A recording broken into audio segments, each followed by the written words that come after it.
been a lot of talk about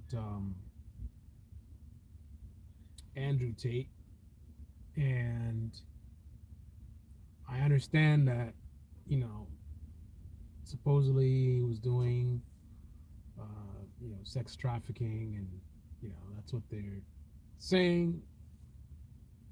People are also saying that it could actually be just them, people that don't like what he's saying, going after him, kind of setting him up. I don't know. Could be one way, could be the other. I don't really know. We'll see what comes of the case. But, you know, there's a lot of claims being made and said, and people are convicting him without a trial. Me personally, I'm a person who's logical, and I would like to wait until the jury's out, shall we say, right? I mean, if he did something wrong, he should serve the consequences. You know, lock him up. Anyway, so there's a situation in this country regarding masculinity, and it's like men are not free to be men anymore, right? Andrew Tate, I was watching a video and he was talking about, how men are sort of being, for lack of a better word, like feminized. They're behaving like women. They're very emotional. They're lost, and some guys, they feel like they get some sense of purpose and direction from following Andrew Tate, and if that's what they get, from him, then you know, hey man, whatever works for you, right? Now, I certainly disagree with him on some things, but he's also got a lot of good points. Um, and one of the things he always talks about is, that men should be men. We should lead. We should have strength. We should make decisions based on logic, not on emotions, right? We should be our own, men, in terms of leading, not following. These are all great principles, right?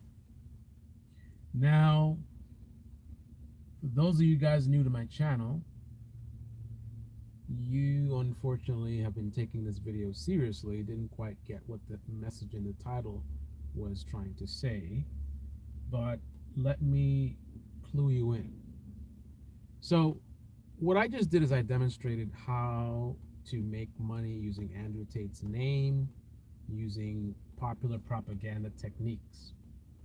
So, what I just did would be very effective at making money from a certain demographic that would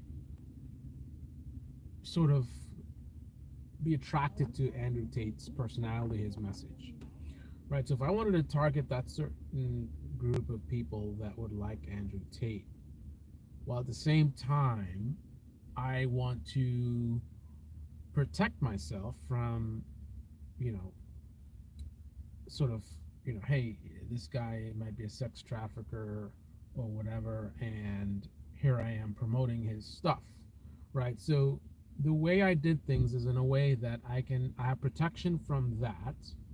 I have a certain level of distance from him and from that, but yet I said just enough to appeal to his audience or people that like him. So a couple of things that I did.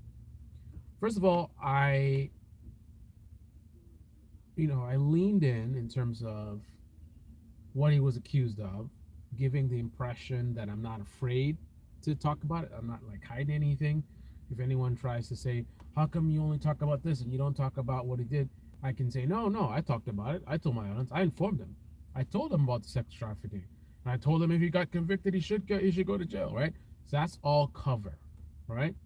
So I can say that I talked about it. I don't know if if you're really dishonest, you say you condemn it. I didn't condemn anything, I don't think, but I can pretend and say, hey, I condemned it and I said he should go to jail if he did anything wrong.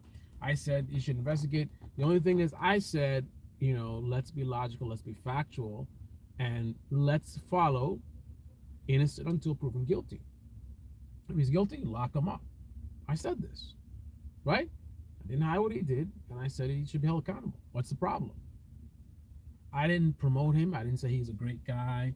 I didn't say people should subscribe to his channel. I didn't say anything. In fact, I stated in my video that I disagree with him, right? I mentioned that I disagree with him.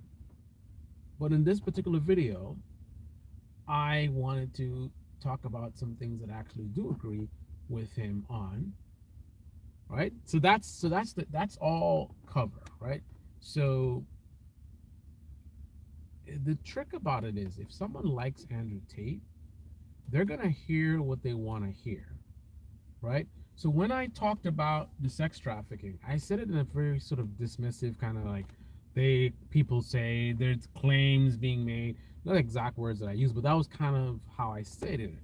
I stated it in a very sort of skeptical manner, right?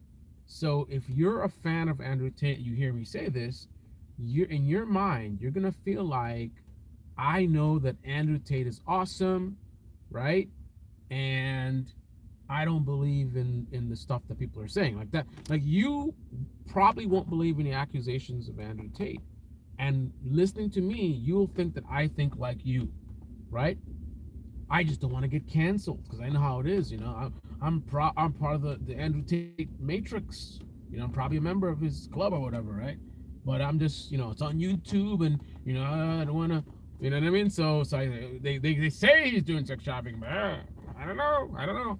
And then I also dropped some nice sort of red meat in terms of me saying that maybe it's a setup type of thing, right? So I'm sort of hedging. So in the video, let's say he ends up being found innocent, and it's like, oh, see, I told you guys, wait till the facts come out, right? I remember I had said a long time ago that it could have been a setup, right? If he ends up being convicted, I just wash my hands and I say, yeah, what I said, if he's convicted, whatever, lock him up. I just want to wait till the facts came out, right? Because I believe in fairness, right? So I try to take the noble approach. So that's like a perfect setup. So I'm going to appeal to an Andrew Tate audience. They're going to hear what they want to hear, which is that I'm with them. I don't believe in the accusations about him. And then you will listen to me talk about things that I agree with Andrew Tate on. And, of course, you're going to agree with that. Like, yeah, I get it. I understand the Matrix or whatever, right? This is a very, very common tactic that's utilized. You'll see these all the time. I saw a leftist channel did the same thing with like pro-Putin stuff, right? They were saying, they made this statement, we're supposed to believe that Putin's a bad guy, but look what Biden's doing, right? And I thought that was just so clever, because it's not saying Putin's a good guy. It's not directly promoting Putin in any way, but to the audience, essentially, that's the effect, right? When they say Putin's supposed to be the bad guy, and then you talk to someone who believes Putin's the good guy, right? Then what they're going to hear is that you and them are on the same page. You're mocking or saying sarcastically, or however you want to frame it. You're saying, oh my goodness, this is what people are saying, talking about, oh, Putin's supposedly a bad guy, right?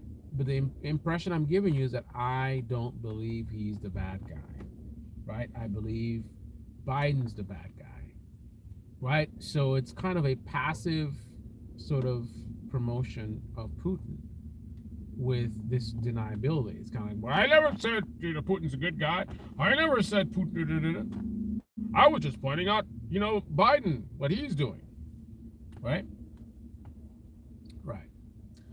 This is the Debate Me channel. Debate Me in the comment section below. Click on the like button, subscribe, smash that bell. Be well. Until next time.